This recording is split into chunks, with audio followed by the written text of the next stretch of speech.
ভূত আছে। ভূতটা সাদা ধপধপে। ভূতটা কারো সামনে আসলে সে ভয়ে অজ্ঞান হয়ে যায়। এরকমই একদিন ভূতটা ভয় দেখানোর জন্য ভূতটা বসেছিল একটি জাম গাছের ডালে, কিন্তু ভয় দেখানোর মতো ঠিকঠাক মানুষ পাচ্ছিল না। আর ওইখানকার একটা খালের পরে বসেছে মেলা, বৈশাখী মেলা। মেলায় খুব ভিড়। একটা ছেলে যাচ্ছে মেলা। ছেলে বলে, মেলায় ভূত খাবো। ভূত ছেলেটির কথা শুনতেই পেল না, কারণ ছেলেটি যখন গান করছিল তখন একটা টুনটুনি পাখি কিচির মিচির করে ডেকে উঠেছিল। টুনটুনি পাখির ডাকে ভূতের কানের পর্দা ফেটে যাওয়ার মতন অবস্থা। তাই ভূত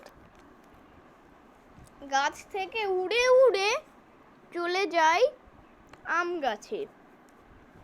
তখন ছেলেটি হাঁটতে হাঁটতে আম গাছ তলায় বলছে, মেলায় ভূত খাবো।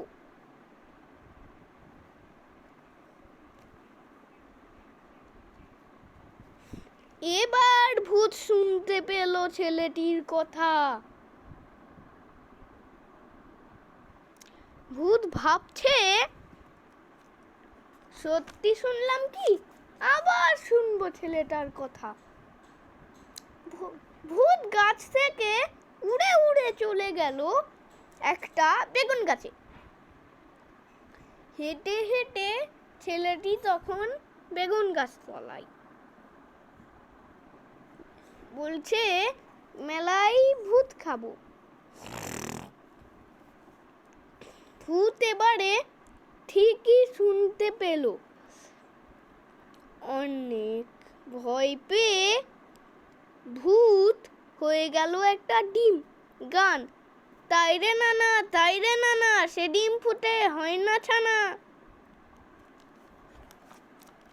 ছেলেটি মেলা থেকে যাওয়ার সময় সে কিনেছিল চিনির ভূত।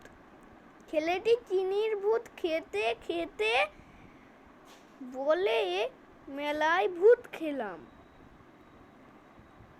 এদিকে ভূতের ডিমও শুনল সে কথা।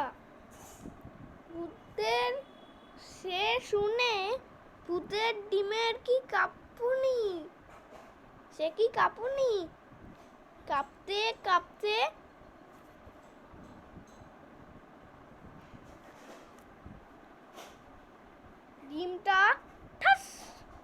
ডিমটা পড়ে গিয়ে ঠাস করে ফেটে গেল। আর সে ডিম থেকে হাওয়া হয়ে গেল কালো, মানে সাদা ভূত। আর বেগুন তলায় পড়ে রইল ভূতের ডিমের খোসা। গল্প শেষ নয়।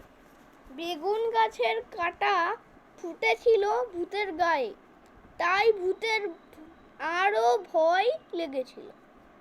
এই গল্পটি আপনাদের কেমন লাগলো অবশ্যই কমেন্ট করে জানাবেন। Tata bye bye. আমার নাম প্রাঞ্জল।